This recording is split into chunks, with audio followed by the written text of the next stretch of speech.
বাংলার প্রাচীন জনপদ এবং এর বর্তমান নামগুলো। তো মোটামুটি মৌর্য আমলে হচ্ছে বাংলার যে স্বাধীন রাজ্যের গোড়াপত্তন হয় মৌর্য যুগে, সেই যুগ থেকে শুরু করে যে প্রাচীন বাংলার যতগুলো জনপদ পাওয়া যায় মোটামুটি 16টি জনপদের কথা আমরা জানতে পারি। সেখানের উল্লেখযোগ্য যেগুলো হচ্ছে গৌড়, বঙ্গ, পুন্ড্র, হরিকেল, সমতট, বরেন্দ্র এবং এর সাথে আমরা রারোকে নিতে পারি, রারো, এরকম প্রায় 16টি জনপদের কথা বলি। সেখান থেকে আমাদের উল্লেখযোগ্য জনপদগুলো বাংলার যে অংশগুলো আছে এগুলো নিয়ে আমরা একটু বর্তমান এবং প্রাচীন নামগুলো জেনে নিব। যে বর্তমান বাংলার এবং কোন কোন অংশগুলো প্রাচীন গৌড় নামে পরিচিত ছিল। যে গৌড় অঞ্চলটা এই চাঁপাইনবাবগঞ্জ জেলাটাকে বাদ দিলে, চাঁপাইনবাবগঞ্জ জেলা বাদে আমার যত অংশ আছে পুরো অংশটাই কিন্তু আমার বর্তমান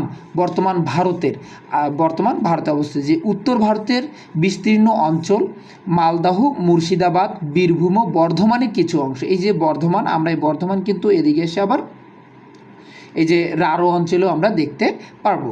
এই যে বর্ধমানের কিছু অংশ নিয়ে হচ্ছে আমার গৌড় ছিল এবং বাংলাদেশের চাঁপাই নবাবগঞ্জ জেলাটা ছিল এই গৌড় অঞ্চলের অংশ।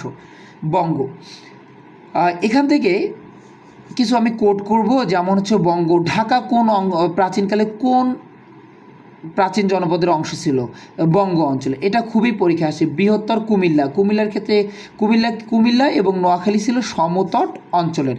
আবার যখন আমার বৃহত্তর কুমিল্লার কিছু অংশ কিন্তু এই বঙ্গের অংশ ছিল। তো ফরিদপুর, বরিশাল, পটুয়াখালীর নিম্নাঞ্চল, ময়মনসিংহ এর পশ্চিমাঞ্চল, অর্থাৎ আমার বর্তমান যে বাংলার ভাগ আছে, এই আমি যদি বর্তমান অংশগুলো ইনক্লুড করি তাহলে ময়মনসিংহের কিছু অংশ পাবো এবং পটুয়াখালীর শুধু নিম্নাঞ্চলটা, ঢাকা, কুষ্টিয়া, বৃহত্তর কুমিল্লা, নোয়াখালীর কিছু অংশ, যশোর ও নদিয়া, এই নদিয়া কিন্তু বাংলাদেশে অবস্থিত, নদিয়া হচ্ছে ভারতের অংশ। এটা হচ্ছে বর্তমান বঙ্গের অংশ ছিল। পুন্ড্র, বগুড়া, দিনাজপুর, রাজশাহী ও রংপুর জেলা নিয়ে পুন্ড্র গঠিত। এই দিনাজপুরে ঐতিহাসিক কান্তজির মন্দির অবস্থিত আছে। বগুড়া ছিল মূলত এই যে পুন্ড্রবর্ধনের বর্তমান যে মহাস্থানগড়, পুন্ড্রবর্ধনের রাজধানী।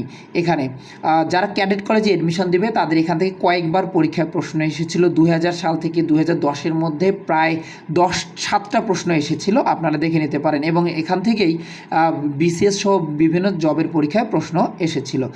এরপরে চন্দ্রদ্বীপ মূলত যে বৃহত্তর বরিশাল, পরীক্ষা কিন্তু প্রশ্ন এসে থাকে যে বরিশাল প্রাচীনকালে কোন অংশ ছিল, কোন অঞ্চলের অংশ ছিল? চন্দ্রদ্বীপের। গোপালগঞ্জ এবং খুলনা। হরিকেল, সিলেটের পূর্ব নাম হচ্ছে শ্রীহট্ট, জালালাবাদ। চট্টগ্রাম ও পুরো পার্বত্য অঞ্চল, আমাদের যে পার্বত্য চট্টগ্রাম আছে এই পার্বত্য অঞ্চল হরিকেলের অংশ ছিল। সমতট হয়ে গেছে আমার বরেন্দ্র।